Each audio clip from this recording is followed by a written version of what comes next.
ఒకే కులానికి అన్ని పదవులు ఉండకూడదు అన్నాడు. మరి నీ కులానికి 3 పదవులు తీసుకున్నావు కదయ్యా పెద్దాయన.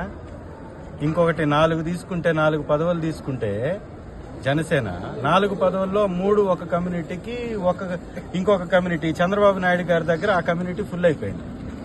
ఇక్కడి నుంచి మళ్ళీ ఇంకొకరిని అక్కడికి పంపించి వాళ్ళకే ఇప్పించాడు. అంటే 4 పదవులు ఎవరికి కట్టబెట్టావు డిప్యూటీ చీఫ్ మినిస్టర్ మీరు?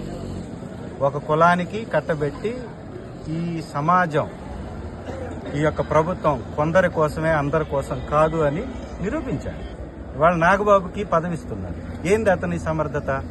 ప్రజాక్షేత్రంలో గెలిచాడా?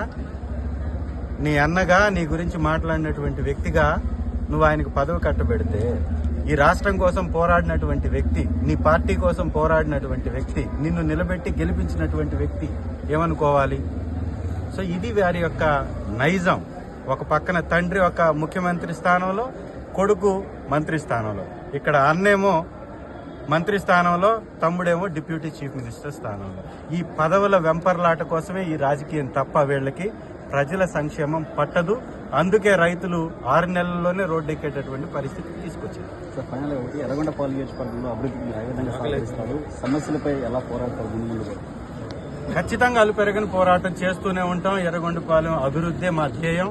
ఎర్రగొండపాలెం గడ్డ వైఎస్ఆర్సీపీకి ఎంత బలంగా ఉందో వైఎస్ఆర్సీపీ ఎర్రగొండపాలెం గడ్డకు కూడా అంతే బలంగా ఉంటుంది. ఎర్రగొండపాలెం అనేక దశాబ్దాలుగా వెనకబడిపోయింది. దీనికి కారణం ఎవరు? ఈ ప్రభుత్వాలు కాదా? మేము అధికారంలోకి వచ్చింది ఒక్కసారిలో అద్భుతాలు జరిగిపోవాలి అని ప్రచారం చేస్తారు. వాళ్ళు అధికారంలోకి వచ్చిన తర్వాత ఇప్పుడే అద్భుతం జరుగుతుందా అంటారు.